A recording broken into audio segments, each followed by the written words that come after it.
Hello friends, आज मैं आपके साथ इकोनॉमिक्स का एक और टॉपिक लेके आया हूँ और टॉपिक का नाम है सर्कुलर फ्लो।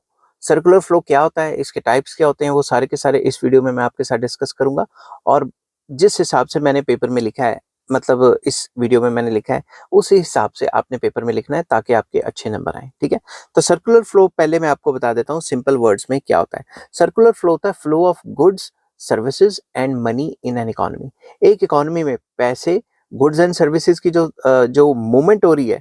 जैसे मान लो मेरे पास कोई बच्चा पढ़ने आया, उसने मुझे फीस दी, मैंने उसी फीस में से आगे लड्डू खरीद लिए, लड्डू खरीदने वाले ने रॉ मटेरियल खरीद लिए, रॉ मटेरियल लड्डू का खरीदने वाले ने आगे ने जो अपने बच्चे की फीस दे दी। ऐसे इकोनॉमी में पैसा लगातार, पैसे और गुड्स एंड सर्विसेज घूम रहा है, इसको सर्कुलर फ्लो कहा जाता है। तो मीनिंग तो इतना सा है, मगर पेपर में कैसे लिखेंगे वो मैं आपको बताता हूँ। ठीक है, the basic parameter of macro economics is the circular flow of income. जो मैक्रो इकोनॉमिक्स का बेसिक पैरामीटर है वो ये कहता है कि सर्कुलर फ्लो ऑफ इनकम होती है कि पैसा, गुड्स एंड सर्विसेज इकोनॉमी में घूमते रहते हैं। इन an economy people are engaged in carrying out various economic activities like production, exchange and consumption। किसी भी इकोनॉमी में देखें तो लोग बेसिकली क्या काम कर रहे होते हैं, या माल बना रहे होते हैं, गुड्स एंड सर्विसेज प्रोड्यूस कर रहे होते हैं, या उनको एक्सचेंज कर रहे होते हैं, या उनको कंज्यूम कर रहे होते हैं। While carrying out these activities, they are involved in making various economic transactions with each other। तो जब भी वो गुड्स एंड सर्विसेज बनाते हैं और दूसरों को बेचते हैं, और दूसरे दूसरों को बेचते हैं, आगे किसी ना किसी से कोई ना कोई गुड्स एंड सर्विसेज खरीदता है, तो ये इकोनॉमिक ट्रांजैक्शंस चलती रहती हैं। This gives rise to interdependence between them. तो इसकी वजह से क्या होता है, जो इकोनॉमिक जो एजेंट्स हैं उनके बीच में इंटरडिपेंडेंस बन जाती है कि एक बंदा एक चीज बनाता है, वो दूसरे को बेचता है, दूसरा किसी तीसरे से खरीदता है। समझ गई बात? तो इंटरडिपेंडेंस का जो डिग्री है काफी हाई रहती है। This interaction and interdependence is called circular flow of income. ये जो आपस में जो इंटरडिपेंडेंस है, ये इसको बेच रहा है, ये इससे कुछ खरीद रहा है, ये आपस में जो पैसे और गुड्स एंड सर्विसेज घूम रहे हैं, इंटरडिपेंडेंस है, इसको सर्कुलर फ्लो कहा जाता है। ठीक है, we know that national income is a flow concept. हमें ये पता है नेशनल इनकम फ्लो कंसेप्ट होता है। फ्लो का मतलब ये होता है कि कोई भी एक ऐसा वेरिएबल जिसको over the period of time measure किया जाए, ना कि पॉइंट ऑफ टाइम पे मेजर किया जाए। ठीक है, a large number of goods and services are produced in an economy every year which gives rise to national income. एक इकोनॉमी में कई गुड्स एंड सर्विसेज प्रोड्यूस किए जाते हैं और उन्हीं की वैल्यू को ऐड करके नेशनल इनकम बनाई जाती है। नेशनल इनकम कैसे बनाई जाती है, मैंने ऑलरेडी फुल वीडियोस अपलोड की हुई हैं। अगर आपको उनका लिंक चाहिए तो नीचे कमेंट कर देना, मैं आपके साथ लिंक शेयर कर दूंगा। These goods and services are produced in the production units by combining different factors of production. तो इन गुड्स एंड सर्विसेज को बनाने के लिए जो डिफरेंट फैक्टर्स ऑफ प्रोडक्शन चाहिए वो साइमल्टेनियसली यूज करने पड़ते हैं। तो producers purchase these factors, factor services या factor service to produce goods and services. तो प्रोड्यूसर इन फैक्टर सर्विसेज को खरीदता है और उनसे काम कराता है, उसके बदले उनको पैसा देता है। द नेशनल इनकम और output generated is distributed as factor income to the owners of factors of production in the form of various factor incomes like wages, rent, interest and profit। तो जब भी प्रोड्यूसर ये factor services को खरीदता है, इसके बदले जो तनख्वाहें देता है उसको फैक्टर इनकम्स कहा जाता है या फैक्टर पेमेंट्स कहा जाता है, जो कि wages, rent, interest and profit की फॉर्म में होती है। अब वेजेस भी आगे कई फॉर्म की होती है, तो रेंट के भी कई टाइप्स होते हैं, इंटरेस्ट के भी कई टाइप्स हो सकते हैं, प्रॉफिट्स के भी कई पार्ट्स हो सकते हैं। तो ये सारे मैंने अलग अलग फुल चैप्टर में एक्सप्लेन किए हुए हैं। ठीक है, अगर आपको वो पढ़ने होंगे तो मेरे को कमेंट कर देना, मैं आपके साथ लिंक शेयर कर दूंगा। द फैक्टर इनकम्स अर्न्ड और generated are spent on the purchase of goods from the production units. अब इन लोगों को जब पैसा मिला है तो ये लोग क्या करेंगे, पैसे का गुड्स एंड सर्विसेज खरीदेंगे। तो जिस भी प्रोड्यूसर ने गुड्स एंड सर्विसेज बनाए उनके पास जाएंगे और उनको पैसे देके सामान खरीद लेंगे। ठीक है, these expenditures generate income for the producers. तो जब लोग जो तनख्वाह कमा रहे हैं, जब वो कोई ना कोई गुड या सर्विस खरीदेंगे, उसके बदले उनको वो पैसे देने पड़ेंगे, तो वो जो भी खर्चा करते हैं वो प्रोड्यूसर्स की इनकम बन जाएगी। As such producers give rise to income, income gives rise to expenditure and expenditure give rise to income again and this process continues। तो प्रोड्यूसर क्या करता है, लोगों को नौकरी पे रखता है और उनको पैसे देता है, वो इनकम बन जाती है। इनकम होती है तो लोग खर्चा करते हैं, जब खर्चा करते हैं तो वो प्रोड्यूसर की इनकम बन जाती है, जब वो प्रोड्यूसर की इनकम बनती है वो फिर से प्रोड्यूस करने के लिए फिर से आगे लोगों को इनकम वगैरह देता है, इनकम देता है, फिर से खर्चा हो जाता है। तो ये प्रोसेस लगातार चलता रहता है। Thus, in an economy, goods, services and factor services are being constantly exchanged between different individuals like producers and households. तो प्रोड्यूसर और हाउसहोल्ड के बीच में ये गुड्स एंड सर्विसेज का खरीदने बेचने का काम लगातार चलता रहता है. This flow of goods and services and factor services among producers, households and other individuals in an economy is known as flow of income. तो ये जो आपस में खरीदना बेचना है प्रोड्यूसर्स का, कंज्यूमर्स का, हाउस का, ये जो आपस में एक दूसरे को गुड्स एंड सर्विसेज खरीद रहे हैं बेच रहे हैं, तो जितनी भी इनकी इंटरेक्शंस हो रही हैं और पैसे का लेन देन हो रहा है और गुड्स एंड सर्विसेज का लेन देन हो रहा है, उसको सर्कुलर फ्लो कहा जाता है. ठीक है. Thus, circular flow of income is defined as the flow of payments and receipts for goods and services and factor services between different sectors of the economy. तो जितने भी different sectors of the economy उनके बीच में goods का, services का या factor services का लेन then और उसके जो फैक्टर पेमेंट्स है, फैक्टर इनकम्स है, उनका जो लेन देन है आपस में, उसको भी सर्कुलर फ्लो कहा जाता है. Circular flow of income can be viewed from two different angles, या फिर ये भी कह सकते हो टाइप्स ऑफ सर्कुलर फ्लो. ठीक है. तो सबसे पहला आ जाता है रियल फ्लो. रियल फ्लो होता है सिर्फ गुड्स एंड सर्विसेज का फ्लो. ठीक है. जिसमें गुड्स और सर्विसेज की बात होती है. ठीक है.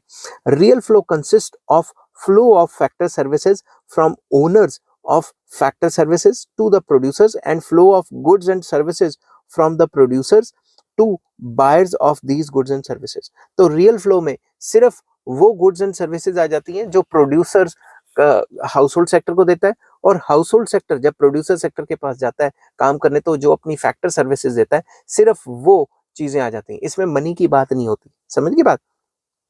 Thus, real flow consists of flow of factor services and flow of goods and services among different sectors of the economy.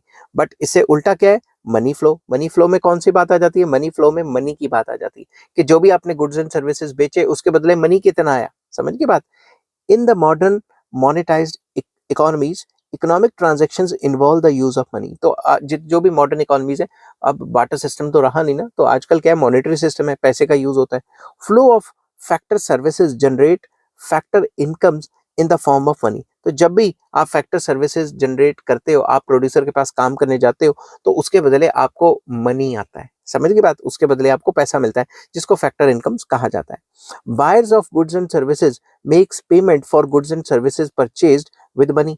अब जब भी उनको पैसे मिलेंगे, वो मार्केट में गुड्स एंड सर्विसेज खरीदने जाएंगे, उसके बदले उनको प्रोड्यूसर को पैसा देना पड़ेगा, जिसको कंजम्पशन एक्सपेंडिचर कहते हैं. ठीक है.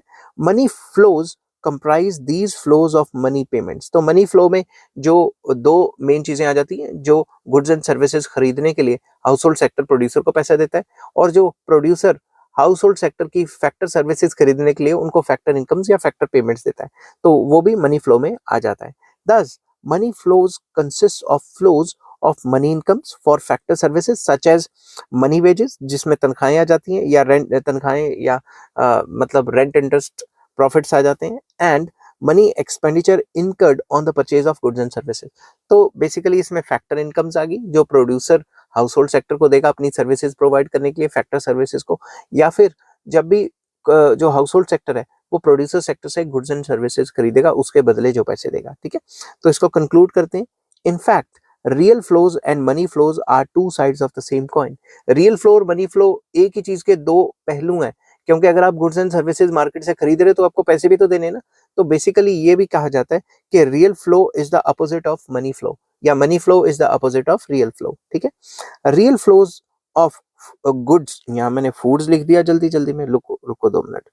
Real flows of goods and services is matched by an equal amount of reverse money flow. तो जब भी हम सर्कुलर फ्लो निकालते हैं तो हम ये देखते हैं कि अगर एक पर्टिकुलर जगह पे इतने गुड्स एंड सर्विसेज बेचे गए हैं तो उसके बदले उतना ही पैसा भी आया गया है. Accordingly flow of goods and factor services, जिसको रियल फ्लो कहा जाता है, from the seller to the buyer leads to money flow from the buyer to the seller. Simple words में यही है कि जो मनी फ्लो होता है, मनी फ्लो ध्यान से समझना, मनी फ्लो वो तब फ्लो होता है जब भी house hold sector goods and services खरीदते हैं, उसके बदले हाउस होल्ड सेक्टर को पैसा देना पड़ता है. ठीक है. एक तो मनी फ्लो में ये चीज आ गई. दूसरा, जो प्रोड्यूसर सेक्टर है वो जब हाउस होल्ड सेक्टर से फैक्टर सर्विसेज खरीदता है तो उसके बदले जो पैसा देना पड़ता है उसे भी मनी फ्लो कहा जाता है. ठीक है. तो सिंपल वर्ड से मनी फ्लो जिसमें मनी के मूवमेंट की बात हो रही है, और रियल फ्लो जिसमें गुड्स एंड सर्विसेज के जो फ्लो है उसकी मूवमेंट की बात हो रही है. ठीक है. आई होप ये वीडियो आपको पसंद आई होगी. अगर पसंद आती है तो please like, share and subscribe.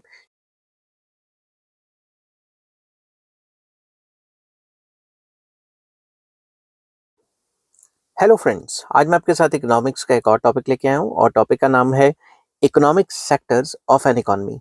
कि हमारी इकोनॉमी में कितने सेक्टर्स होते हैं उसकी डिस्कशन करेंगे with respect to circular flow. तो शुरू करने से पहले बता दूं कि चैप्टर का नाम है सर्कुलर फ्लो और इस चैप्टर के सारे लिंक्स आपको इस वीडियो की डिस्क्रिप्शन में मिल जाएंगे। तो पिछली वीडियो मैंने बनाई थी सर्कुलर फ्लो होता क्या है, इसके टाइप्स क्या है। इस वीडियो में मैं आपको बताऊंगा कि इकोनॉमिक सेक्टर्स कौन से होते हैं एक इकोनॉमी में। अगर हम with respect to circular flow पढ़ें तो कौन कौन से सेक्टर्स आ जाते हैं, जिस हिसाब से आपने पेपर में लिखना है मैंने उसी हिसाब से लिखा हुआ है और आपको एक एक सेक्टर एक एक नंबर का अलग से भी आ सकता है। तो चलिए शुरू करते हैं। To explain the circular flow of income in an economy, the economy is divided into 4 sectors. तो सबसे पहला सेक्टर आ जाता है हाउस होल्ड सेक्टर। ये आपको अलग से एक नंबर का भी आ सकता है, what do you mean by house hold sector या what is house hold sector etcetera. ठीक, तो चलिए शुरू करते हैं। Households are the main owners of factors of production, that is land, labor and capital. Basically household जो होते हैं वो जो मेन फैक्टर्स ऑफ प्रोडक्शन है, लैंड, लेबर एंड कैपिटल, उसके ओनर होते हैं। क्योंकि अल्टीमेटली जो इंडस्ट्रीज हैं उनके पास लैंड कहाँ से गया, हाउस नहीं तो बेचा। समझ की बात।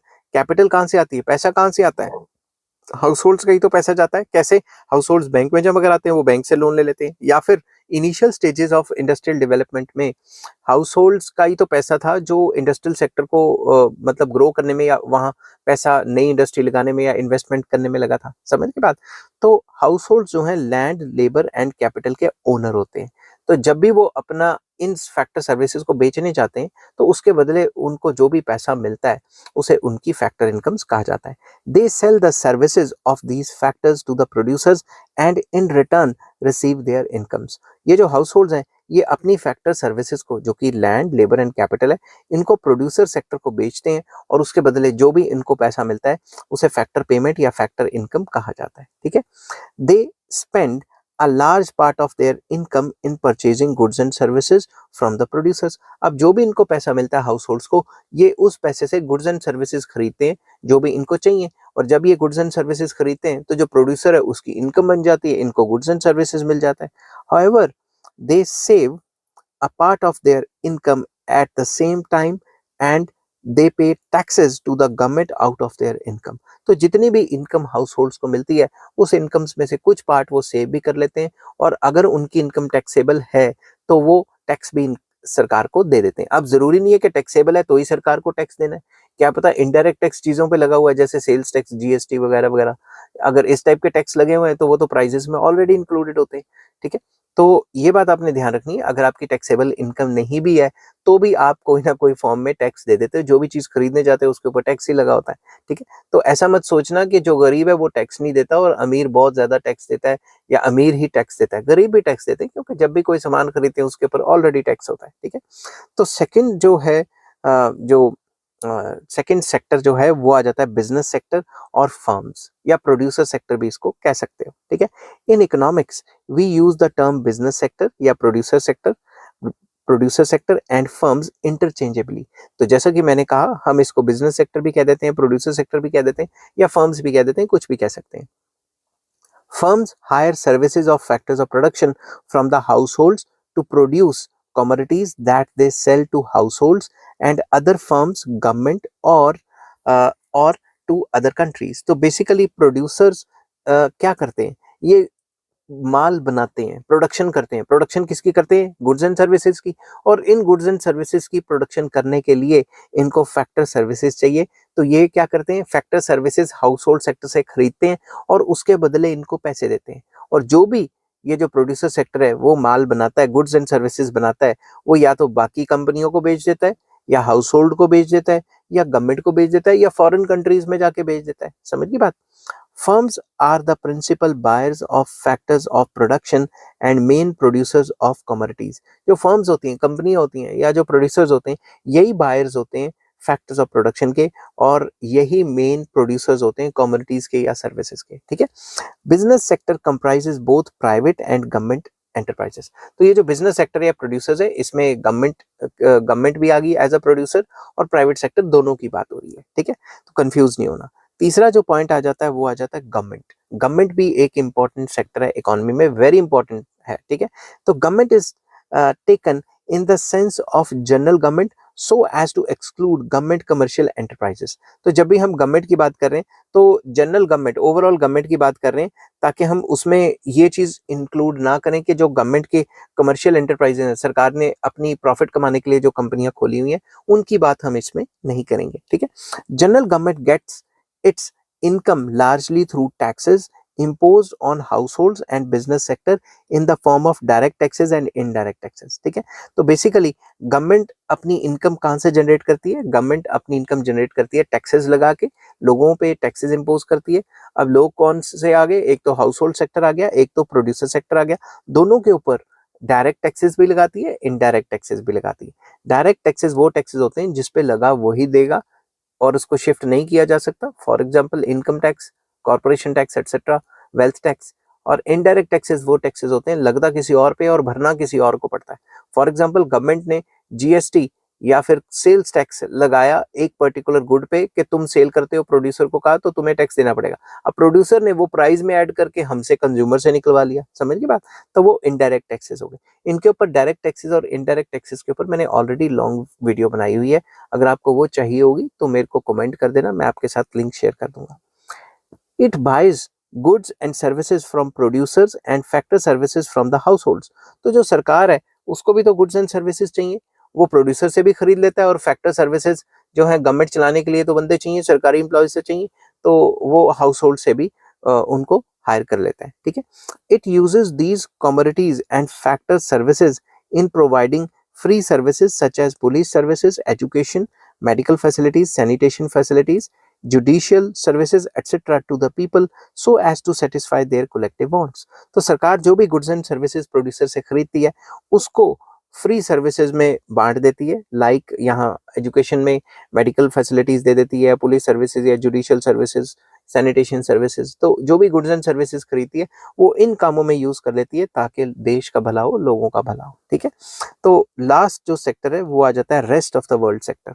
अब ये rest of the world sector में क्या आ जाता है? बेसिकली एक्सपोर्ट इंपोर्ट और बाहर से जो पैसा आया गया वो आ जाता है। ठीक है। Different sectors of the economy have transactions not only with each other but also with the foreign countries, that is rest of the world. Different countries में ऐसा नहीं होता कि आपस में ही वो अपने with in the country goods and services खरीदते और बेचते रहते हैं, उनके रिलेशंस बाकी कंट्रीज के साथ भी होते हैं। A country exports goods and services to other countries and similarly it imports goods and services from other countries। एक कंट्री जो फालतू माल बना देती है, ज्यादा माल बना देती है, वो बाहर बेचती है फॉरेन कंट्रीज में जाके, ठीक है, रेस्ट ऑफ द वर्ल्ड में जाके, और जो वो कम बना पाती है या नहीं बना पाती वो बाहर से खरीद लेती है, बाहर से इंपोर्ट करवा देती है। In the same way factor services move across the border of a country and the firms of this country may purchase some factor services from other countries। तो ऐसा भी देखा गया है कि हमारी कंट्री से कुछ लोग बाहर काम करने चाहते हैं और बाहर वाली कंट्री से हमारे कंट्री में कई लोग काम करने आते हैं। तो ये जो सारी की सारी मूवमेंट है ये इसको हम rest of the world sector में इंक्लूड करते हैं। समझ की बात? तो बेसिकली 4 सेक्टर्स मैंने आपके साथ डिस्कस किए। Rest of the world sector आ गया, गवर्नमेंट सेक्टर आ गया, बिजनेस सेक्टर या प्रोड्यूसर सेक्टर आ गया और हाउस होल्ड सेक्टर आ गया। इन चारों सेक्टर्स को मिला के हम सर्कुलर फ्लो में जो डिफरेंट टाइप्स ऑफ सेक्टर्स हैं उनको एक्सप्लेन करने की कोशिश करेंगे। तो चैप्टर का नाम था सर्कुलर फ्लो और इस चैप्टर के सारे लिंक्स आपको इस वीडियो के डिस्क्रिप्शन में मिल जाएंगे।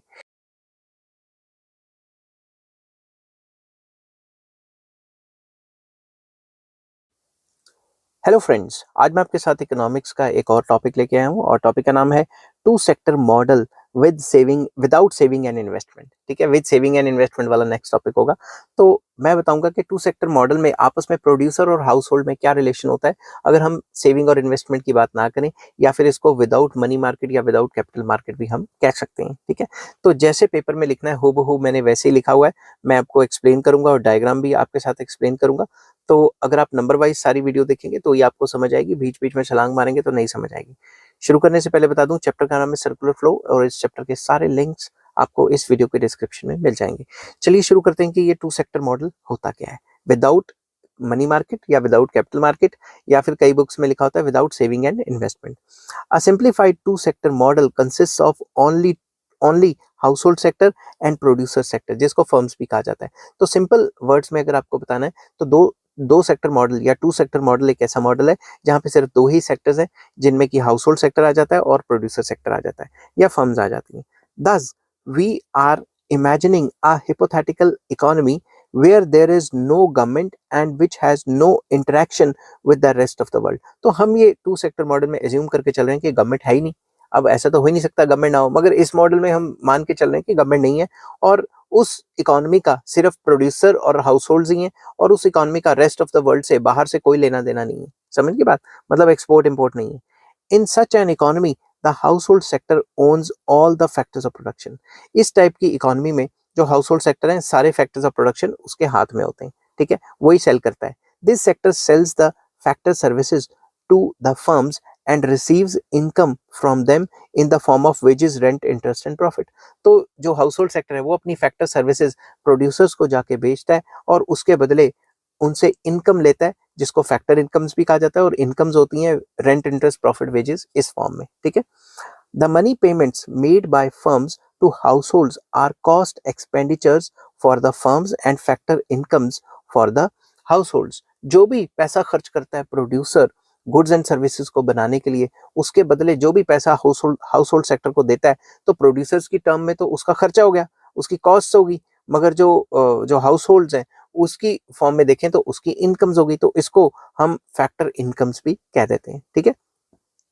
Firms or the production units use the factor inputs to produce goods and services which are sold to the households। तो बेसिकली फर्म्स या प्रोड्यूसर्स क्या करते हैं, फैक्टर सर्विसेज खरीदते हैं हाउस होल्ड सेक्टर से और उसके बदले गुड्स एंड सर्विसेज बनवाते हैं उनसे, और यही गुड्स एंड सर्विसेज फिर दोबारा हाउस होल्ड सेक्टर को बेच देते हैं और हाउस होल्ड सेक्टर उनसे खरीदते हैं, और जब खरीदते हैं तो पैसा उधर चला जाता है प्रोड्यूसर की जेब में। समझ की बात। The house hold sector page for these goods in the form of money and thereby firms receive money payments from the household sector।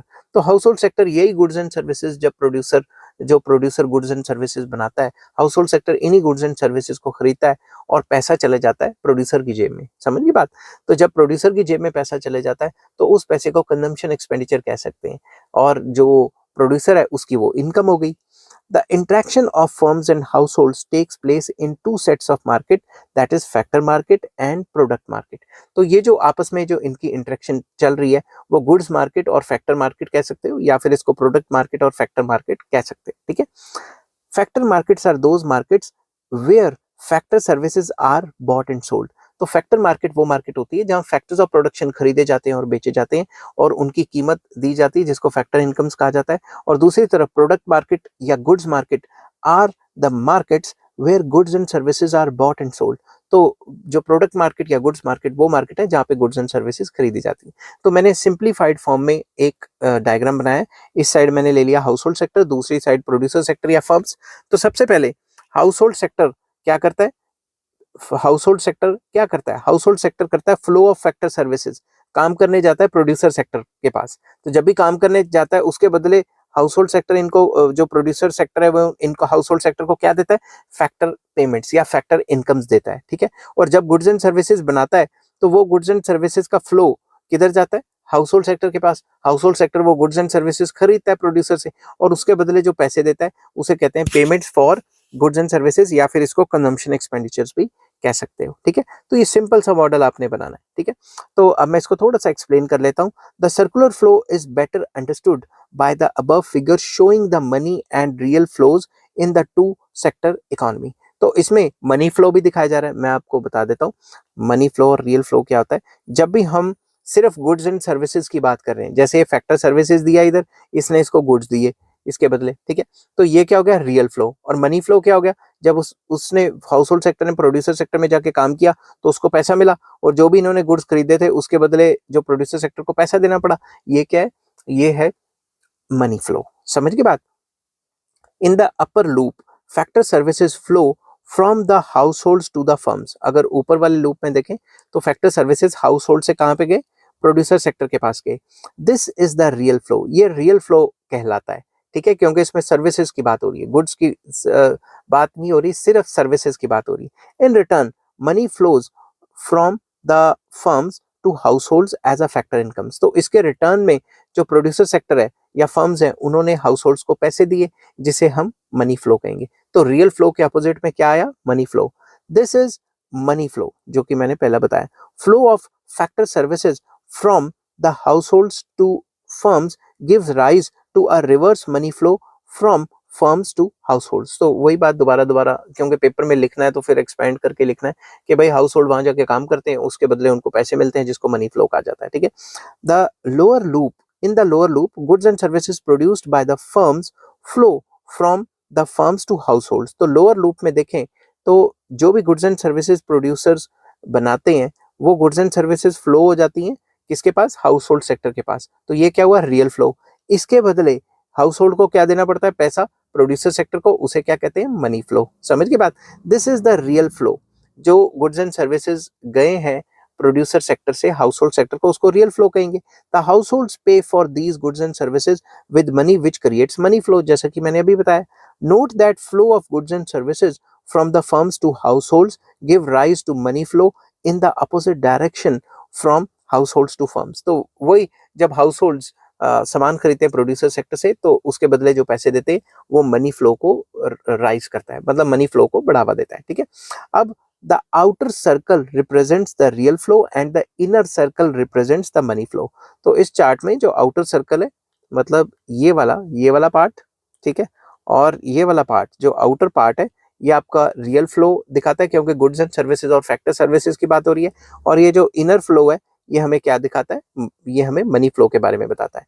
तो real flows consist of flow of factor services from households to firms and flow of goods and services from firms to households. तो real flow के बारे में बता दिया कि इसमें goods and services आ जाती हैं और फैक्टर सर्विसेज आ जाती हैं। ठीक है।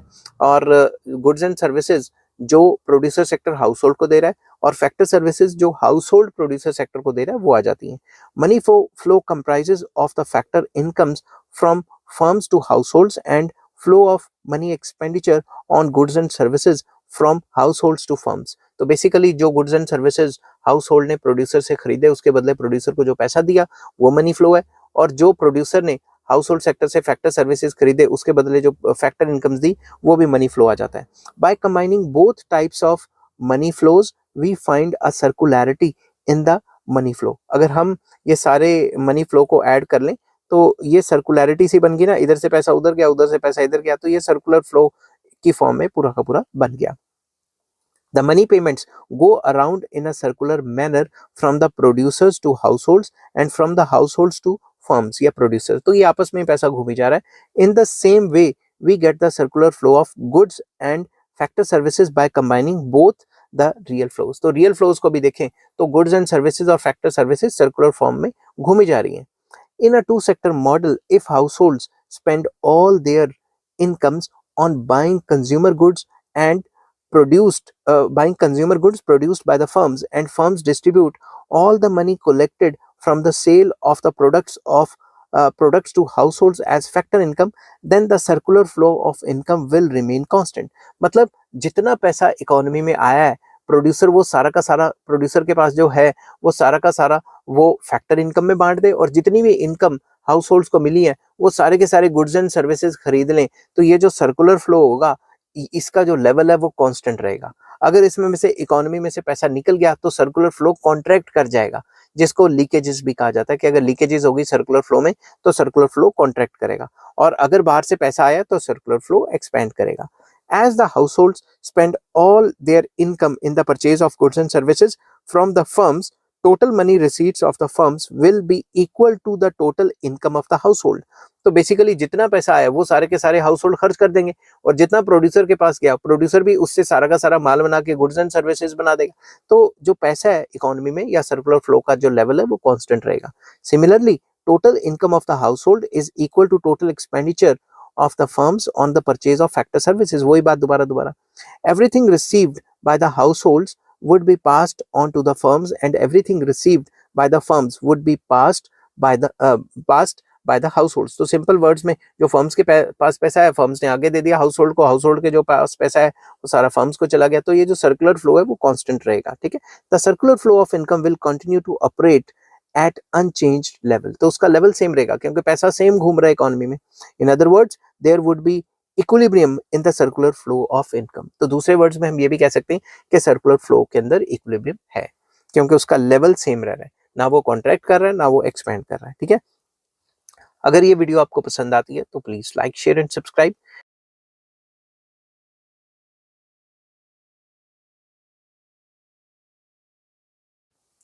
हेलो फ्रेंड्स, आज मैं आपके साथ इकोनॉमिक्स का एक और टॉपिक लेके आया हूँ और टॉपिक का नाम है two sector model with saving and investment, या फिर इसको ये भी कहा जा सकता है two sector model with money market या कैपिटल मार्केट या फाइनेंशियल सेक्टर। ठीक है, तो शुरू करने से पहले बता दूं कि चैप्टर का नाम है सर्कुलर फ्लो और इस चैप्टर के सारे लिंक्स आपको इस वीडियो के डिस्क्रिप्शन में मिल जाएंगे।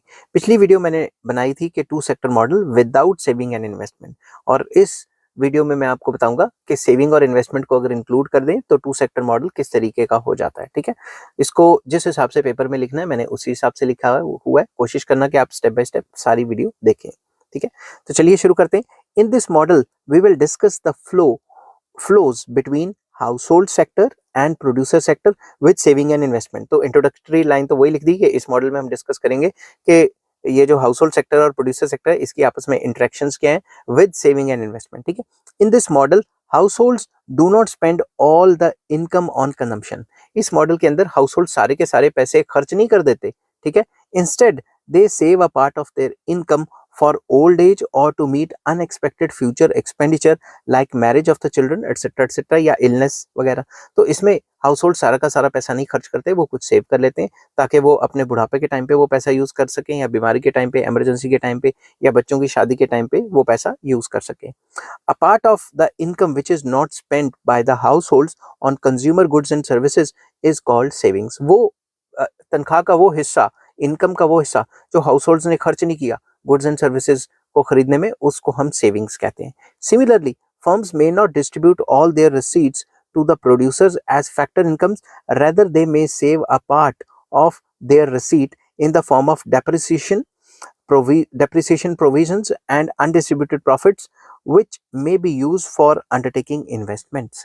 तो बेसिकली जो भी प्रोड्यूसर्स के पास पैसा आता है उसका एक हिस्सा वो अपने पास रख लेते हैं ताकि कल को अगर कोई मशीन वगैरह खराब हुई या डेप्रिसिएशन कॉस्ट कहीं लगी तो वो लगा लेंगे वहां पे, या फिर वो पैसा अपने पास रखते हैं फर्दर इन्वेस्टमेंट के लिए, जिसको अनडिस्ट्रीब्यूटेड प्रॉफिट्स भी कहा जाता है। ठीक है, to keep our analysis simple we assume that all the savings are done by households. हम ये एज्यूम करके चल रहे हैं कि सेविंग सिर्फ हाउस होल्ड्स करते हैं। ठीक है, the act of saving by the households reduces the consumption expenditure and thus the level of circular flow of income। ये हमें पता है कि ये जो सर्कुलर फ्लो चल रहा है, इसने पैसे इसको दिए, इसने इसको दिए, इसने इसको दिए, ऐसे ये जो घूम रहा है, तो जब भी इकोनॉमी से कोई सेव कर लेगा तो पैसा इकोनॉमी से निकल जाएगा। तो बेसिकली इसको लीकेजेस भी कहते हैं। तो जब भी पैसा सेव करेंगे हाउस होल्ड तो सर्कुलर फ्लो कॉन्ट्रैक्ट होना शुरू हो जाएगा। समझ की बात? House hold receive income from firms and pass back only a part of it through consumption expenditure since a part of income is saved। तो जो भी वो इनकम कमाते हैं प्रोड्यूसर सेक्टर से, उसमें में से एक हिस्सा वो अपने पास रख लेते हैं और सारा का सारा पैसा खर्च नहीं करते, तो वो सारा का सारा पैसा दोबारा प्रोड्यूसर की जेब में नहीं जा पाता। Savings thus represent a sort of withdrawal or leakage of expenditure from the circular flow of income between households and firms। तो सेविंग एक टाइप की लीकेज होती है जो सर्कुलर फ्लो से पैसा निकल जाता है। Withdrawal or leakages is the amount of money which is withdrawn from the circular flow of income। तो ये जो सर्कुलर फ्लो ऑफ इनकम हो रहा है इसमें से कुछ पैसे का निकल जाना, उसको लीकेज भी कह सकते हैं, विड्रॉवल भी कह सकते हैं। ठीक है, इट इज ऐसा नहीं है कि सिर्फ सेविंग से ही होता है, और भी कई तरीके हैं, वो आगे बताऊंगा आपको। It is not passed on to the circular flow of income and therefore is not available for expenditure। तो वो पैसा जो हाउस होल्ड ने सेव कर लिया वो मार्केट में आया ही नहीं। समझ की बात? जब मार्केट में आया ही नहीं तो खर्चा कहां से होएगा? तो leakages reduce the flow of income in an economy. तो लीकेजेस क्या करती है? ये जो सर्कुलर फ्लो ऑफ इनकम चल रहा है उसको रिड्यूस करती है। However savings may be used for undertaking investment expenditure. तो ऐसा भी हो सकता है कि कई लोग सेव करते हैं ताकि वो फ्यूचर में इन्वेस्टमेंट्स कर सकें। Investment refers to the expenditure on producer goods which help in producing other goods in the production process. तो इन्वेस्टमेंट का मतलब क्या है? बेसिकली इन्वेस्टमेंट का मतलब है कि प्रोड्यूसर खर्च करता है पैसे उन मशीन्स के ऊपर या उन फैक्ट्रीज के ऊपर जिससे अदर गुड्स एंड सर्विसेज बनाए जाते हैं। ठीक है, वो गुड्स एंड सर्विसेज बनाए जाते हैं जो कि दूसरे प्रोड्यूसर खरीदेंगे या फिर कंज्यूमर्स खरीदेंगे या सरकार खरीदेगी, ठीक है। Expenditures on plant, machinery etcetera are the examples of investment expenditure.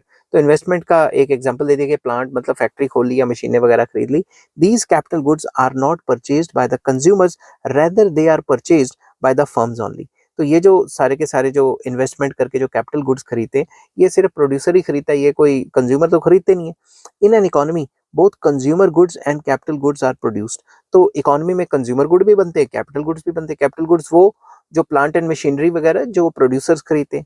In our simplified model we have so far taken the production of consumer goods only. तो हमने यहाँ सिर्फ प्रोडक्शन गुड्स की बात ही की है, प्रोड्यूसर मतलब प्रोडक्शन ऑफ कंज्यूमर गुड्स की बात की है, हमने यहाँ अभी प्रोड्यूसर गुड्स को बीच में नहीं डाला, ठीक है।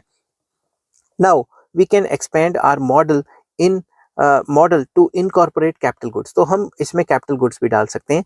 Firms produce two types of goods. The first type of goods are consumer goods which are sold by the firms to the households, जो कंज्यूमर खरीदेंगे। Second type of goods are capital goods और investment goods which are sold by the firms that produce other consumer goods, ठीक है। जैसे मान लो factory में ऐसे instruments भी बनते हैं या फिर ऐसे मशीनें भी बनती हैं जिनकी मदद से फर्दर जो कंपनियां है वो अपना फर्दर कोई ना कोई कंज्यूमर गुड बना सकें, ठीक है। तो अब मैंने ये आपके सामने पेश किया है जो कंज्यूमर और मतलब हाउस होल्ड और प्रोड्यूसर सेक्टर का two sector model with saving and investment. तो जो पुराना मैंने डिस्कस किया था तकरीबन वही है, बस इसमें छोटा सा चेंज है सेविंग और इन्वेस्टमेंट का, ठीक है। तो मैं आपको एक बार एक्सप्लेन कर देता हूँ। Flow of factor services. Factor services producer sector के पास गए काम करने लोग, हाउस होल्ड सेक्टर से प्रोड्यूसर सेक्टर के पास गए अपनी फैक्टर सर्विसेज देने, इसके बदले जो उनको मनी फ्लो मिला जिसको हम कहते हैं फैक्टर पेमेंट्स, ठीक है। और जब प्रोड्यूसर सेक्टर ने काम कर लिया, गुड्स एंड सर्विसेज बनाए, वो गुड्स एंड सर्विसेज बेचे हाउस होल्ड को और उसके बदले इसको क्या मिला, पेमेंट्स फैक्टर जो है payments of goods for goods and services, जिसको हम कंजम्पशन एक्सपेंडिचर भी कह लेते हैं, ठीक है। तो ये तो पुराना टू सेक्टर मॉडल है। इसमें एडिशन क्या है, हाउस होल्ड सेक्टर जो है कैपिटल मार्केट में पैसा सेव करते हैं, ठीक है, और कैपिटल मार्केट से प्रोड्यूसर लोन ले लेते हैं। तो ये भी तो फ्लो के अंदर ही चल रहा है ना। तो इसको अब अच्छे से एक्सप्लेन करने की कोशिश करता हूं मैं। तो जिस हिसाब से आपने पेपर में लिखना है मैंने उसी हिसाब से लिखा हुआ है। Now consider the effect of investment. Investment expenditure creates income for the firms that produce capital goods and for the factors used in the production of these goods. तो इन्वेस्टमेंट क्या होता है, बेसिकली जब भी एक कंपनी इन्वेस्टमेंट करती है तो वो कोई ना कोई प्लांट या मशीनरी खरीदती है। अब वो प्लांट या मशीनरी जिससे खरीदा है, मान लो मशीन किसी और कंपनी से खरीदी है, तो वो किसी और कंपनी की तनख्वाह बन गई ना, वो किसी और कंपनी की तो इनकम बन गई। वो कंपनी जो कैपिटल गुड्स बना रही है उसकी इनकम जनरेट हो जाएगी, ठीक है।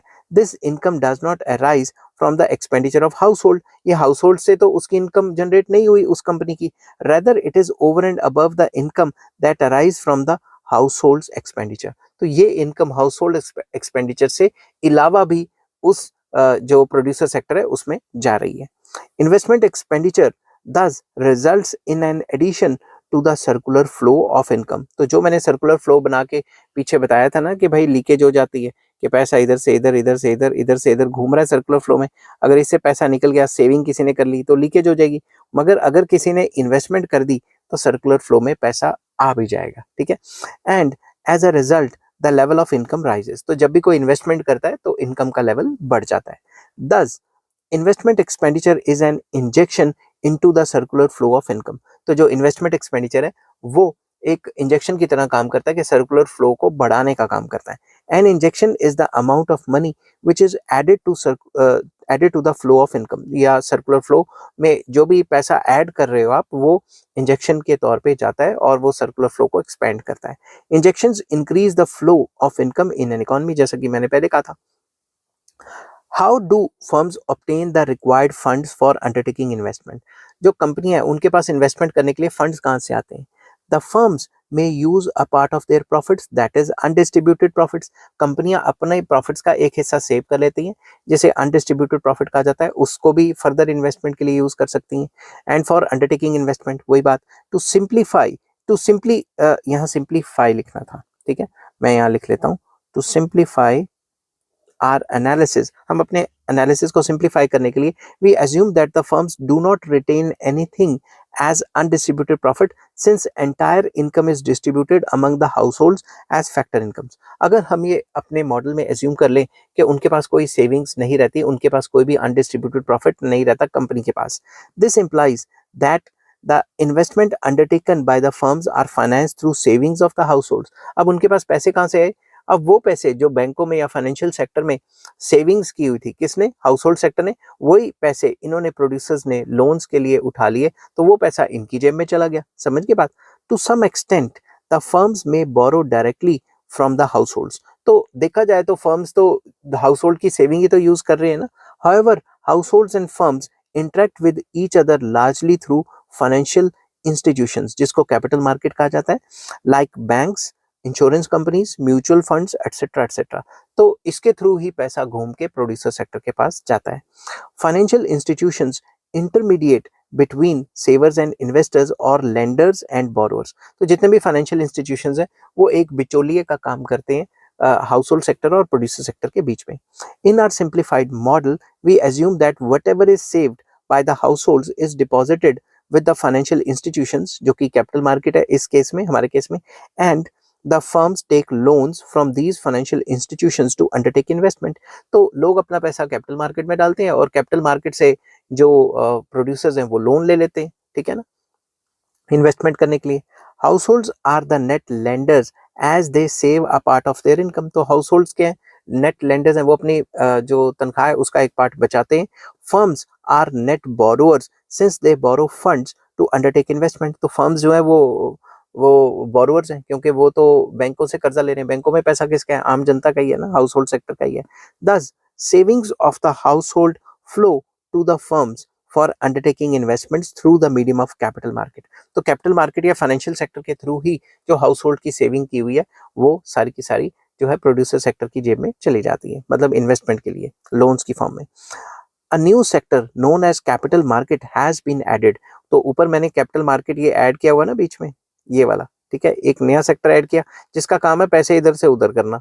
इधर से उधर मतलब नेगेटिव टर्म्स में नहीं कह सकते, पॉजिटिव टर्म्स में कि जो उसकी सेविंग्स है हाउस होल्ड्स की, वो उनको एज अ लोन देना। Now a part of the income of the households flow to the firms in the form of consumption expenditure and a part of income flows to the capital market in the form of savings as indicated by S line. तो मैंने ऊपर वाले diagram में S line, मतलब एक पैसा तो इन्होंने गुड्स एंड सर्विसेज की जो पेमेंट्स है वो करने में उड़ा दिया, जो गुड्स एंड सर्विसेज कंज्यूम किए वो तो प्रोड्यूसर की जेब में चला गया, जो पैसा सेव किया वो बैंकों में डाल दिया, ठीक है ना, फाइनेंशियल सेक्टर में, तो उसे क्या कहेंगे? Savings. These savings flow to the firms through capital market to finance investment by firms। तो यही सेविंग्स जब प्रोड्यूसर्स बैंकों के पास लोन लेने जाते हैं तो यही सेविंग्स बैंक उनको आगे दे देता है। The investment flow is shown by the line I. तो ये जो आई जो मैंने ड्रॉ की हुई है ये इन्वेस्टमेंट की फॉर्म में कैपिटल मार्केट से, फाइनेंशियल सेक्टर से प्रोड्यूसर्स के पास पैसा चला गया। समझ की बात? It is important to note that there would be equilibrium in the circular flow of income if the investment expenditure by the firm is equal to the savings of the household sector। तो equilibrium सिर्फ तभी होगा जब जितना household sector save कर रहा है उतने का उतना ही जो प्रोड्यूसर सेक्टर है वो इन्वेस्ट कर रहा है। Equality between saving and investment means that contraction of the level of income resulting from savings is just equal to the expansion of the level of income resulting from the act of investment। तो equilibrium का मतलब यही है कि जितना जो circular flow सुकड़ रहा है, कम हो रहा है सेविंग की वजह से, उतना ही पैसा अगर प्रोड्यूसर दोबारा इन्वेस्ट कर देंगे तो उतना ही सर्कुलर फ्लो बढ़ जाएगा, तो सर्कुलर फ्लो का साइज तकरीबन सेम रहेगा। Thus equilibrium condition in circular flow of income in two sector model with financial sector या विद मनी मार्केट या फिर विद सेविंग एंड इन्वेस्टमेंट तब होगी जब सेविंग और इन्वेस्टमेंट बराबर होंगे। तो जितने भी क्लासिकल थ्योरी वाले हैं वो यही एज्यूम करके चलते हैं कि पूरी इकोनॉमी में सेविंग और इन्वेस्टमेंट बराबर होगी, जो कि नहीं होती, ठीक है। However savings and investment in an economy need not necessarily be equal। तो जरूरी नहीं है कि ये बराबर हो। whenever saving is more than investment the income flow declines। तो जब भी सेविंग ज्यादा हो जाती है, इन्वेस्टमेंट कम हो जाती है, तो लीकेजेस बढ़ गई और इंजेक्शंस कम हो गए, तो सर्कुलर फ्लो कम होता जाएगा। excess of supply over investment implies that whatever income leaks out from the circular flow in the form of saving is not offset by equivalent injections in the flow of investment. तो जितनी भी लोग saving कर पा रहे हैं उतनी investment नहीं हो पा रही, इस वजह से सर्कुलर फ्लो कम होता जा रहा है। This decreases the level of income, इससे इनकम का लेवल कम हो जाएगा. On the other hand, if the investment is greater than saving, अगर इन्वेस्टमेंट ज्यादा और सेविंग कम है तो इनकम का जो फ्लो है वो बढ़ जाएगा. Excess of investment over saving implies that whatever income leak out from the circular flow of income in the form of saving is more than offset by the injections in the form of investment. तो अगर investment ज्यादा और saving कम है तो saving करने से जो भी हमें लीकेजेस होती हैं सर्कुलर फ्लो में, उससे ज्यादा तो इन्वेस्टमेंट हो जाएगी, तो सर्कुलर फ्लो बढ़ेगा. This pushes up the level of income in the economy, इससे इनकम लेवल इकोनॉमी में काफी बढ़ जाएगा. ठीक है, तो ये सारा का सारा था two sector model with money market या विद फाइनेंशियल सेक्टर या with saving and investment.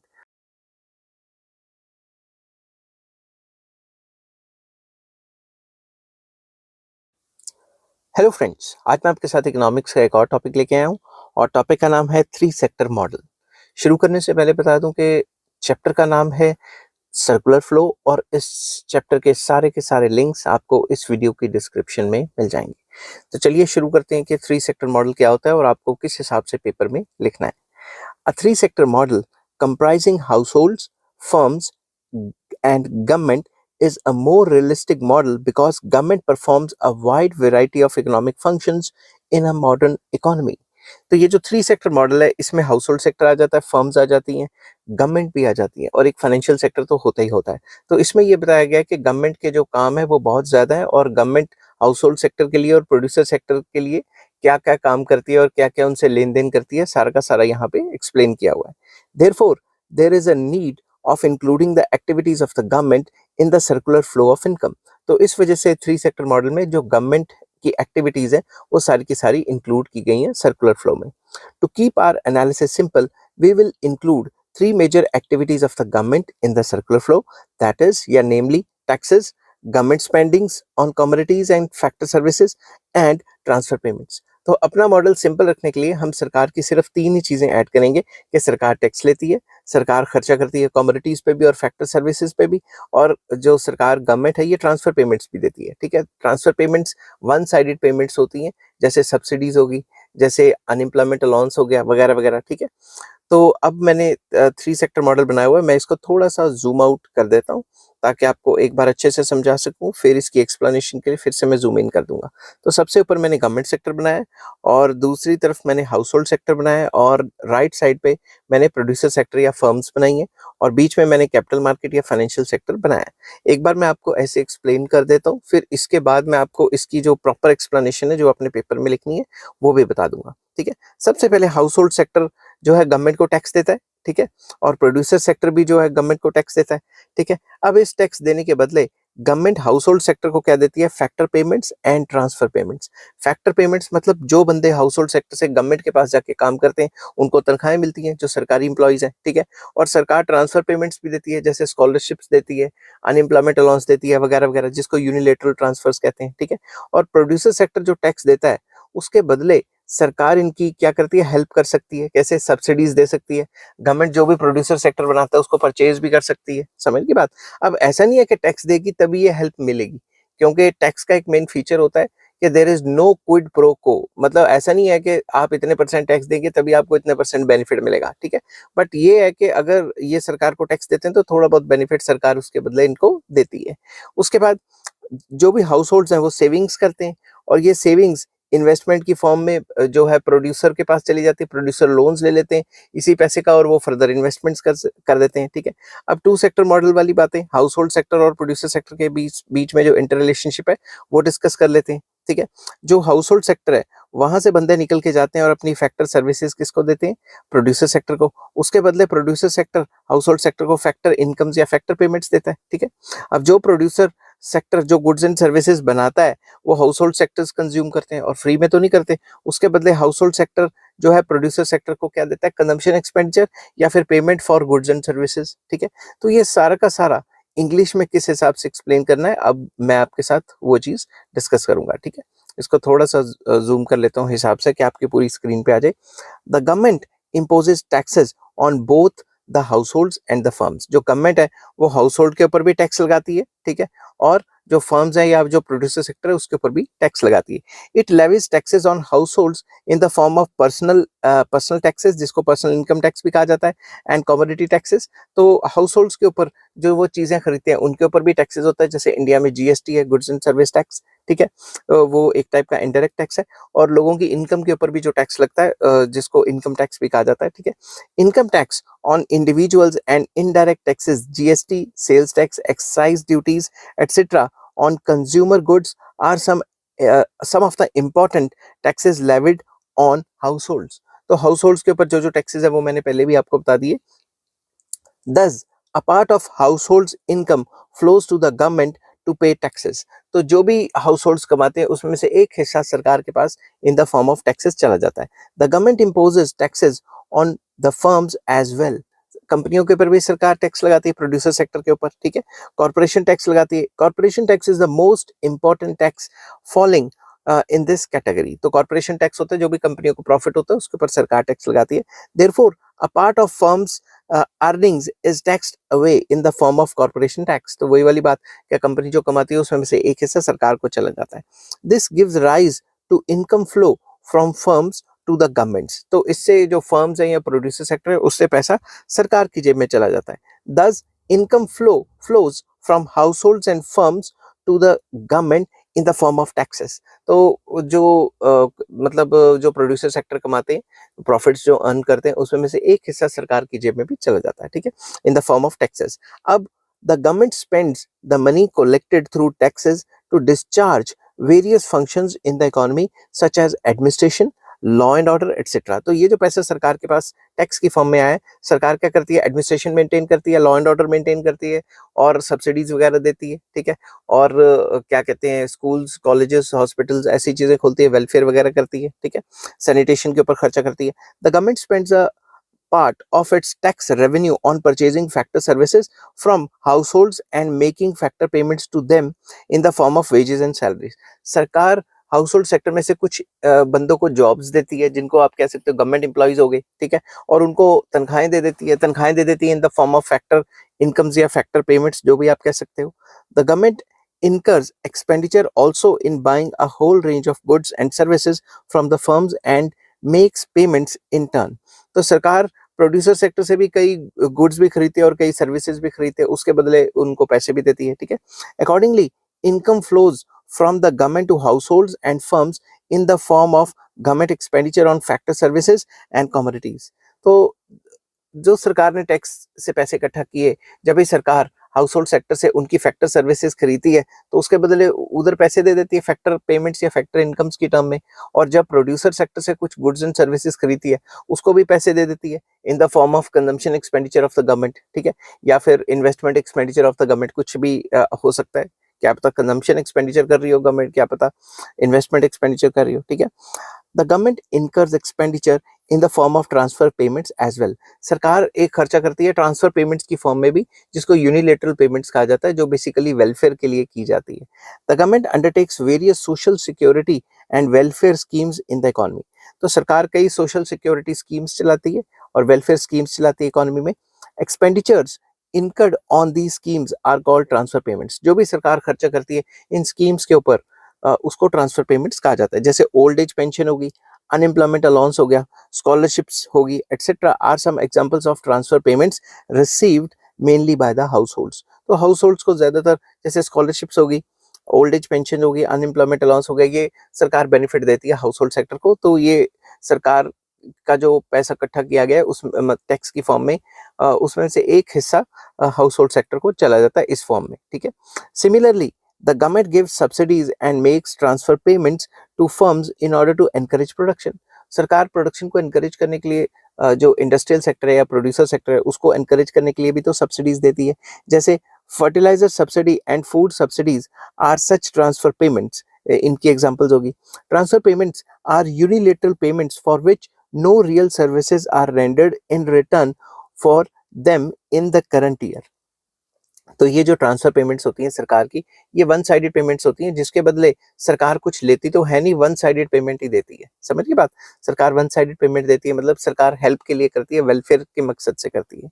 Accordingly in case of these transfer payments there is a flow of money payments from government to households and firms, but there is no reverse real flows. तो इसमें क्या होता है, money flow जो है सरकार की जेब में से पैसा निकल के हाउस होल्ड सेक्टर और प्रोड्यूसर सेक्टर की तरफ तो चला जाता है, मगर इसके बदले सरकार को अपोजिट में कोई गुड या सर्विस नहीं मतलब दी जाती। मतलब इसके बदले ये मनी फ्लो वन साइडेड है और इसके बदले कोई रियल फ्लो क्रिएट नहीं किया जाता। ठीक है।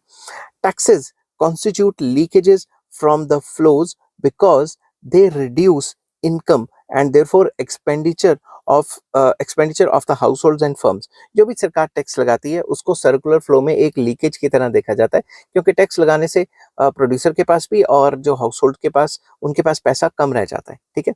On the other hand government expenditure जो जी की फॉर्म में है, मतलब इसको मैंने कैपिटल जी लिया, is injection in the flows because it adds to the aggregate demand in the form of government purchases of factor services from households and purchase of goods and services from business sector।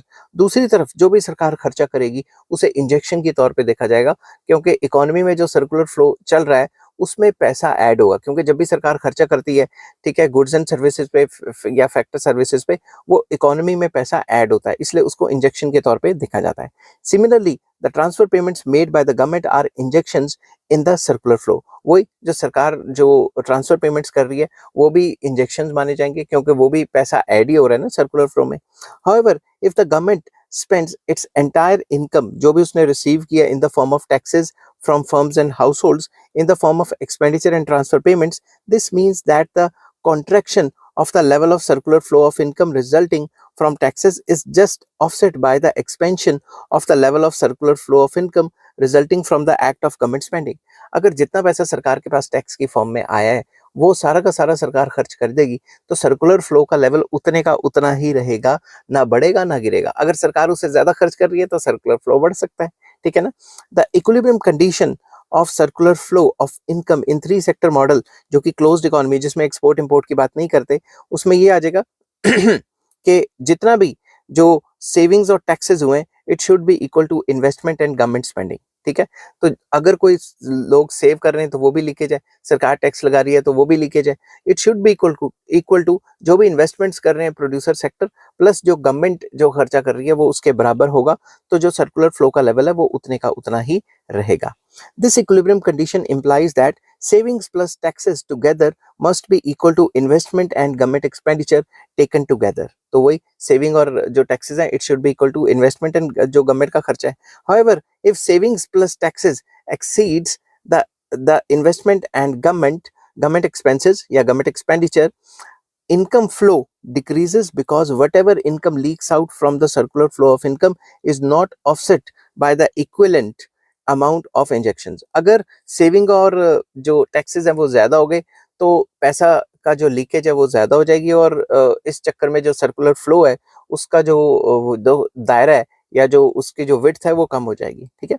On the other hand if the investment and government expenditure exceeds the savings and taxes, the income flow increases because whatever income leaks out from the circular flow of income in the form of savings and taxes is more than offset by injections arising from investment and government expenditure। तो अगर investment और government expenditure ज्यादा है और savings और taxes कम है तो circular flow का जो लेवल है वो बढ़ जाएगा, सर्कुलर फ्लो की जो विड्थ है वो बढ़ जाएगी, जो वॉल्यूम है वो बढ़ जाएगा। ठीक है। क्योंकि जो भी लीकेज हुई है उससे ज्यादा तो सरकार ने और जो प्राइवेट सेक्टर है उसने इन्वेस्टमेंट कर दी, गवर्नमेंट भी इन्वेस्टमेंट करती है, प्राइवेट सेक्टर भी इन्वेस्टमेंट करता है और गवर्नमेंट का खर्चा भी बहुत ज्यादा होता है। ठीक है। तो जब जब इकोनॉमी में डिप्रेशन होता है तो सरकार की कोशिश ये रहती है कि इकोनॉमी में इन्वेस्टमेंट और गवर्नमेंट एक्सपेंसेस काफी ज्यादा बढ़ जाएं ताकि इंजेक्शंस हो, और जब भी इकोनॉमी में इन्फ्लेशन आ जाती है या एक्सेस डिमांड हो जाती है तो सरकार चाहती है कि जो लोग हैं वो सेविंग्स वगैरह करें। ठीक है। और सरकार टैक्स वगैरह लगाए तो जो फालतू पैसा है वो इकोनॉमी से निकल जाए ताकि महंगाई को कंट्रोल किया जा सके। आई होप ये वीडियो आपको पसंद आई होगी।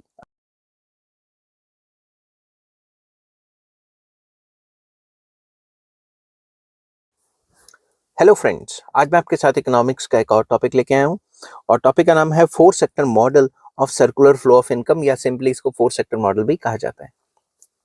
शुरू करने से पहले बता दूं कि चैप्टर का नाम है सर्कुलर फ्लो और इस चैप्टर के सारे लिंक्स आपको इस वीडियो की डिस्क्रिप्शन में मिल जाएंगे। ठीक है। और आपने जिस हिसाब से पेपर में लिखना है मैंने उसी हिसाब से ये चीज़ लिखी हुई है। बट आपको 4 सेक्टर मॉडल समझने के लिए एक बार 3 सेक्टर मॉडल की वीडियो देखनी पड़ेगी, जिसका लिंक आपको इस वीडियो की डिस्क्रिप्शन में मिल जाएगा। ठीक है? तो चलिए शुरू करते हैं। अ 4 sector model comprises household sector, how या सिंपली हम हाउसहोल्ड्स कह सकते हैं, firms, government and rest of the world sector. तो इसमें 3 सेक्टर मॉडल समझना बहुत ज़रूरी है, क्योंकि 3 सेक्टर मॉडल में ही एक चीज़ ऐड कर देते हैं या एक सेक्टर ऐड कर देते हैं, rest of the world sector, तो ये 4 सेक्टर मॉडल बन जाता है। It is also known as open economy model. इसको एक ओपन इकोनॉमी मॉडल भी कहा जाता है। ठीक है? तो चलिए शुरू करते हैं। सबसे पहले मैं इसको ज़ूम आउट कर देता हूँ। 3 सेक्टर मॉडल में ये सारी चीज़ें सेम थी, बस ये rest of the world sector add कर देंगे तो 4 सेक्टर मॉडल बन जाता है।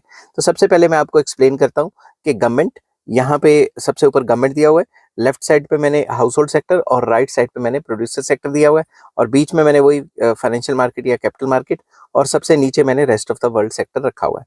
मैं आपको इसको एक्सप्लेन कर देता हूँ हल्का सा। देखो, हाउस होल्ड सेक्टर सरकार को टैक्स देता है, ठीक है, और प्रोड्यूसर सेक्टर भी सरकार को टैक्स देता है, ठीक है। और जब भी गवर्नमेंट जो है फैक्टर सर्विसेज को परचेज करती है, तो सरकार को जो हाउस होल्ड सेक्टर से जो फैक्टर सर्विसेज परचेज की हैं, उसके बदले हाउस होल्ड सेक्टर को फैक्टर इनकम्स देनी पड़ती हैं। जैसे गवर्नमेंट एम्प्लॉइज की तनख्वाहें जाएंगी, ठीक है, और ट्रांसफर पेमेंट्स देनी पड़ती हैं। ट्रांसफर पेमेंट्स होती हैं यूनिलेटरल पेमेंट्स, जो वन साइडेड पेमेंट होती है वेलफेयर के लिए हाउस होल्ड सेक्टर की, जैसे कि स्कॉलरशिप हो गया, अनएम्प्लॉयमेंट अलाउंस होगी, ठीक है, मैटरनिटी लीव्स या इस टाइप की चीजें होगी, ठीक है। दूसरा, प्रोड्यूसर सेक्टर को एनकरेज करने के लिए सरकार क्या देती है, सब्सिडीज देती है, ताकि वो फलां फलां जगह पे जाके फैक्ट्रीज वगैरह खोलें। और सरकार जो भी प्रोड्यूसर सेक्टर से परचेज करती है, उसके बदले सरकार प्रोड्यूसर सेक्टर को क्या देती है, गवर्नमेंट परचेजेस या गवर्नमेंट कंजम्पशन एक्सपेंडिचर दे देती है, ठीक है। तो उसके बाद अगर हम देखें, ये जो प्रोड्यूसर सेक्टर और हाउस होल्ड सेक्टर है, इनके आपस में वही रिलेशन रहेंगे जो मैंने 2 सेक्टर मॉडल में एक्सप्लेन किए हूँ आपको पिछली वीडियोस में। जैसे कि जो हाउस होल्ड सेक्टर है, वो अपनी सर्विसेज या फैक्टर सर्विसेज प्रोड्यूसर सेक्टर को देगा, उसके बदले प्रोड्यूसर क्या देगा, फैक्टर इनकम्स या फैक्टर पेमेंट्स देगा हाउस होल्ड सेक्टर को, ठीक है। अब जो हाउस होल्ड सेक्टर है, वो प्रोड्यूसर सेक्टर से गुड्स एंड सर्विसेज खरीदता है, उसके बदले उसको क्या देता है, payment for goods and services या कंजम्पशन एक्सपेंडिचर देता है, ठीक है। अब इसमें एक जो नई चीज ऐड हुई है, वो ध्यान से समझना, rest of the world sector. Rest of the world sector क्या करता है, क्या नहीं करता, ध्यान से देखना। अब हाउस होल्ड सेक्टर के पास जो भी फॉरेन रेमिटेंसेज आते हैं, वो हाउस होल्ड सेक्टर के पास जाते हैं। हाउस होल्ड सेक्टर से जितने भी बंदे बाहर गए हुए हैं घूमने, घूमने कह रहा हूँ, नौकरी करने या बाहर सेटल हुए पड़े, वो अपने घरों में पैसे भेजते हैं, तो वो फॉरेन रेमिटेंसेज होगी, ठीक है। अब हाउस होल्ड सेक्टर जितना भी बाहर से सामान मंगवाता है, इंपोर्ट करता है बाहर के गुड्स को, वो पैसा कहाँ जाता है, rest of the world sector में। तो rest of the world sector के पास पैसा क्या जाता है, पेमेंट्स फॉर इंपोर्ट्स। जितने भी इंपोर्ट्स हाउस होल्ड सेक्टर करता है, उसके पैसे rest of the world sector को जाते हैं, ठीक है। अब दूसरी बात, हमारा जो प्रोड्यूसर सेक्टर है, वो बाहर एक्सपोर्ट भी तो करता है ना। जब एक्सपोर्ट करेगा तो उसके पैसे कहाँ जाएंगे, प्रोड्यूसर सेक्टर को। तो मैंने लिखा है रिसीट्स फ्रॉम एक्सपोर्ट्स जो है वो प्रोड्यूसर सेक्टर को जाती है। और जो भी प्रोड्यूसर सेक्टर बाहर से इंपोर्ट करता है, बड़ी बड़ी मशीनें वगैरह, तो वो सारी पेमेंट्स बाहर चली जाती हैं। तो पेमेंट्स फॉर इंपोर्ट्स जो है वो सारी की सारी rest of the world sector पे जाती हैं। अगर ये rest of the world sector की ये जो 4 चीजें, दो इधर वाली दो इधर वाली, ये ऐड कर दें 3 सेक्टर मॉडल में, तो 4 सेक्टर मॉडल बन जाता है। इसीलिए मैंने आपको कहा है कि 3 सेक्टर मॉडल देखना बहुत जरूरी है। अगर आप 3 सेक्टर मॉडल देखेंगे तभी आपको 4 सेक्टर मॉडल अच्छे से समझ आएगा, ठीक है। तो चलिए शुरू करते हैं इसकी explanation. Circular flow of income in an open economy can be explain with the help of above diagram. तो मैंने अबव डायग्राम तो आपको एक्सप्लेन कर दिया, अब इसको पेपर में कैसे लिखना है।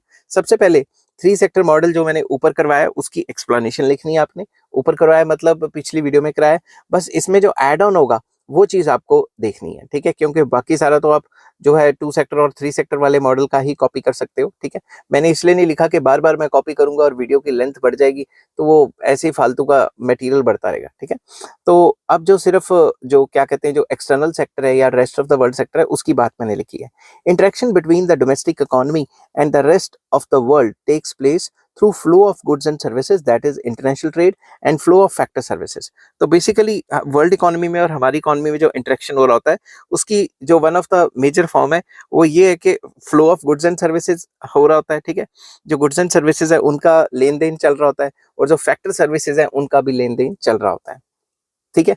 अब the house hold sector buys goods imported from abroad and makes payment to the foreign sector. बाहर से जो हाउस होल्ड सेक्टर है, अगर वो चाहे बाहर से कोई सामान मंगाना तो वो बाहर से मंगवाते हैं, जिसके बदले वो जो है पेमेंट्स बाहर करते हैं, ठीक है। On the other hand, the household sector receives foreign remittances in foreign exchange by selling some of the factor services abroad. तो हाउस होल्ड सेक्टर से जो बंदे निकल के जाते हैं बाहर काम करने जाते हैं फॉरेन कंट्रीज में, वो भी तो अपने घरों में हाउस होल्ड सेक्टर में पैसा भेजते हैं, जिसको फॉरेन रेमिटेंसेस कहा गया है।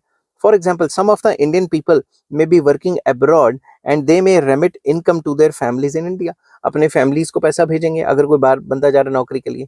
दस there is outflow of expenditure from households to the foreign sector to pay for the imported goods and inflow of income for the services rendered by them in foreign countries. तो अगर कोई house hold sector से foreign में जाता है, rest of the world sector में जाता है अपनी फैक्टर सर्विसेज देने, तो उसके बदले उसको पैसा मिलेगा। जो पैसा मिलेगा वो अपने घरों को भेजेंगे, हाउस होल्ड सेक्टर को भेजेंगे। और अगर हाउस होल्ड सेक्टर बाहर से कोई चीज इंपोर्ट करवाता है तो उसे बाहर पेमेंट देनी पड़ेगी, ठीक है। The business sector exports goods and services like shipping, insurance, banking, etc. to foreign countries and receives payments in the form of receipts from exports. तो जो भी हमारा बिजनेस सेक्टर या प्रोड्यूसर सेक्टर है वो क्या करता है, वो जितनी भी जो गुड्स एंड सर्विसेज है वो बाहर प्रोवाइड कराता है फॉरेन सेक्टर को या rest of the world sector को प्रोवाइड कराता है। उसके बदले जो उसको पैसा मिलता है उसको हमने रिसीट्स फ्रॉम एक्सपोर्ट्स कहा गया है, ठीक है। This is inflow of expenditure into the economy. तो जो भी फॉरेन सेक्टर है जो खर्चा कर रहा है वो हमारी इकोनॉमी में इनफ्लो आ रहा है, पैसा आ रहा है। On the other hand, the business sector makes payments to the foreign sector for import of goods and services. अब हमारे प्रोड्यूसर्स को अगर ये सर्विसेज यूज करनी है और उनके पास नहीं है तो उनको ये सर्विसेज इंपोर्ट करनी पड़ती है, उसके बदले पैसा आउटफ्लो हो जाता है, ठीक है। This is the outflow of expenditure from the economy. इससे पैसा इकोनॉमी से निकल जाता है। Like the business sector, modern governments also export and import goods. तो जो मॉडर्न गवर्नमेंट्स हैं, जो आजकल की सरकारें हैं, वो भी तो एक्सपोर्ट इंपोर्ट करती हैं गुड्स का फॉरेन कंट्री से। However, for the sake of simple analysis we have not illustrated this real flow in the above diagram. तो अगर इस अबव डायग्राम में हम गवर्नमेंट के साथ भी इसका रिलेशन कर देंगे तो ये बहुत ज्यादा खचमच बन जाएगा, ठीक है। इसीलिए हमने अपने मॉडल को सिंपल रखने की कोशिश की है। Similarly, there is inflow and outflow of capital services between the government and rest of the world. Government भी तो अपनी सर्विसेज बाहर बेच सकती है, समझ की बात। गवर्नमेंट अपनी सर्विसेज बाहर बेचेगी जाके तो उसको पैसा आएगा, और गवर्नमेंट अगर बाहर से खरीदेगी तो उसको पैसा देना पड़ेगा। Which are not shown in the above diagram for simplified analysis. अगर वो सारी चीजें यहाँ डाल देंगे तो एनालिसिस इतने ज्यादा कॉम्प्लेक्स हो जाएंगे कि आम बच्चा, आम स्टूडेंट इस मॉडल को समझ ही नहीं पाएगा, ठीक है। इंपोर्ट्स, जिसको कैपिटल एम कहते हैं इकोनॉमिक्स में, कॉन्स्टिट्यूट लीकेज, वाइल एक्सपोर्ट्स, जिसको कैपिटल एक्स कहते हैं इकोनॉमिक्स में, constitute injections into the circular flow of income. अगर हम बाहर से कोई सामान मंगाते हैं, इंपोर्ट करते हैं गुड को या सर्विस को, तो पैसा तो बाहर चला जाता है। तो फोर सेक्टर मॉडल में जो इंपोर्ट्स वगैरह होते हैं उनको लीकेजेस माना जाता है। और अगर हम कोई एक्सपोर्ट कर रहे हैं, बाहर जाके अपना सामान बेच रहे हैं rest of the world sector में, तो बाहर से पैसा आ रहा है तो उसको इंजेक्शंस माना जाता है, ठीक है। Inflow and outflow of income affect the level of circular flow of income of an economy. तो ये जो इनफ्लो हो रहे हैं या एक्सपोर्ट इंपोर्ट हो रहे हैं, सिंपल वर्ड्स में इनफ्लो और आउटफ्लो हो रहे हैं एक्सपोर्ट इंपोर्ट की वजह से, इससे भी सर्कुलर फ्लो के लेवल को असर पड़ता है। If the inflow of income is equal to the outflow of income, the level of circular flow in the circular flow of income would remain unaffected, because contraction of income due to outflow of income would be offset by the expansion of income resulting from inflow of income from abroad. तो अगर जितना भी बाहर से पैसा आ रहा है और जितना भी यहाँ से बाहर पैसा जा रहा है, अगर वो दोनों के दोनों बराबर हैं तो सर्कुलर फ्लो का लेवल सेम रहेगा। अगर बाहर से ज्यादा पैसा आ रहा है, यहाँ से हमारी कंट्री से बाहर कम जा रहा है, तो सर्कुलर फ्लो बढ़ जाएगा। और अगर यहाँ से पैसा बाहर फॉरेन कंट्री में ज्यादा जा रहा है और फॉरेन कंट्री से इंडिया में काफी कम आ रहा है, तो जो लेवल ऑफ सर्कुलर फ्लो है वो कम हो जाएगा, ठीक है। ये बातें आपको दिमाग में रखनी पड़ेंगी।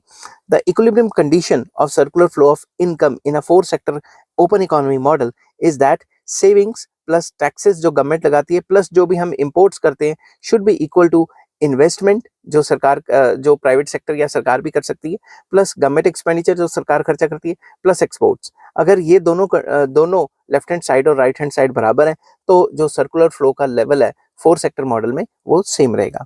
Savings plus taxes plus imports are the total withdrawals और leakages from the circular flow, while investment plus government expenditure plus exports are the total injections into the circular flow of income. तो ये चीज आपको याद रखनी है कि जो लीकेजेस हैं और जो इंजेक्शंस हैं ये अगर आपस में बराबर रहेंगे तो जो लेवल ऑफ सर्कुलर फ्लो है वो सेम रहेगा। अगर लीकेजेस ज्यादा होगी और इंजेक्शंस कम है, सर्कुलर फ्लो कम होता रहेगा। और अगर लीकेजेस कम है और इंजेक्शंस बहुत ज्यादा है तो फिर सर्कुलर फ्लो का लेवल बढ़ जाएगा या नेक्स्ट लेवल पे पहुंच जाएगा। ठीक है, तो आई होप ये वीडियो आपको पसंद आई होगी।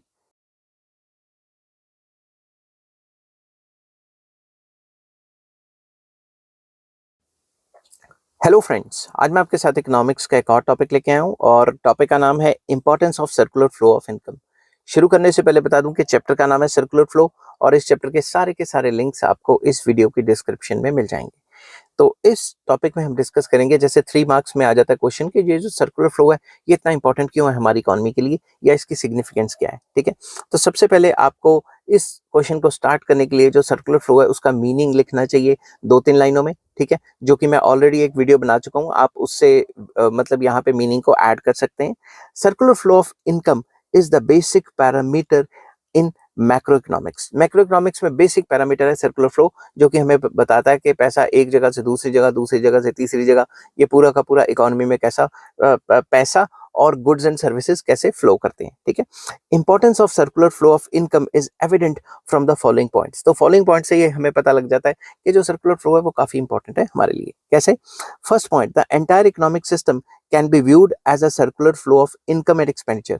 पूरा का पूरा इकोनॉमिक सिस्टम ही हम व्यू कर सकते हैं, देख सकते हैं इन the form of circular flow of income and expenditure. अब आप खुद सोचो, बच्चे मेरे पास पढ़ने आते हैं, मैं उनसे फीस ले लेता हूँ, उसके बदले उनको अपनी सर्विस दे देता हूँ। जो मैं फीस लेता हूँ वो मान लो मैंने गया मैकेनिक के पास, कार ठीक करा ली, ठीक है, और मिठाई की दुकान पे जाके मिठाई खरीद ली, पेट्रोल पंप पे पेट्रोल डला दिया, तो उनकी मैंने गुड्स एंड सर्विसेज खरीद ली, उसके बदले उनको पैसे दे दिए। अब मिठाई की दुकान ने आगे अपने रॉ मटेरियल खरीद लिया, रॉ मटेरियल खरीदने के बदले उसने आगे पैसे दे दिए। ऐसे ऐसे गुड्स, सर्विसेज और पैसा पूरी की पूरी इकोनॉमी में घूम रहा है, ये सबको पता है और सबको दिखता भी है। ठीक है, circular flow of income shows how different sectors of the economy, namely household sector, business sector जिसको producer sector भी कहते हैं, government sector and rest of the world sector are interrelated and interdependent। तो सर्कुलर फ्लो की मदद से ही हमें पता लगता है कि जो सारे के सारे सेक्टर्स हैं इनका आपस में इंटर रिलेशन क्या है और ये एक दूसरे पे कैसे डिपेंड करते हैं। ठीक है, circular flow of income gives an overview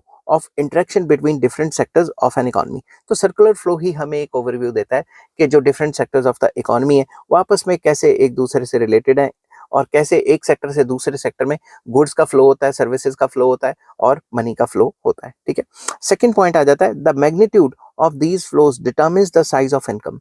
अब सर्कुलर फ्लो का मैग्नीट्यूड कितना होगा, कितना बड़ा होगा, उसी पे डिपेंड करता है कि इनकम्स कितनी होगी। ठीक है, we can estimate national income with the help of output, income and expenditure phases of circular flow of income. हम नेशनल इनकम को एस्टिमेट कर सकते हैं सर्कुलर फ्लो की मदद से, अगर हमें पता लग जाए कि कितनी आउटपुट बनी है और उससे कितनी इनकम जनरेट हुई है या फिर कितना एक्सपेंसेस किए प्रोड्यूसर सेक्टर ने या गवर्नमेंट ने या rest of the world sector ने। ठीक है, या हाउस होल्ड सेक्टर ने। तो एक्सपेंसेस देख के या एक्सपेंडिचर देख के भी हम नेशनल इनकम निकाल सकते हैं या इनकम देख के भी हम नेशनल इनकम निकाल सकते हैं। तो सर्कुलर फ्लो हमारी बहुत मदद करता है नेशनल इनकम को अच्छे से समझने में भी और अच्छे से कैलकुलेट करने में भी।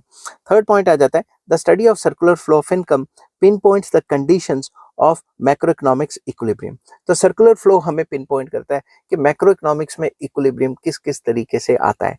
जैसे कि it spells out the conditions for equilibrium level of income in an economy. ये बताता है कि जो सर्कुलर फ्लो है वो इक्विलिब्रियम में कब होगा, जब भी लीकेजेस और इंजेक्शंस बराबर होंगे तब होगा। अब लीकेजेस और इंजेक्शंस क्या होता है वो मैंने पिछली वीडियो में अच्छे से एक्सप्लेन किए हुए हैं। अगर आपने पिछली वीडियो देखी है मेरी इसी चैप्टर की तो आपको अच्छे से समझ आ गया होगा।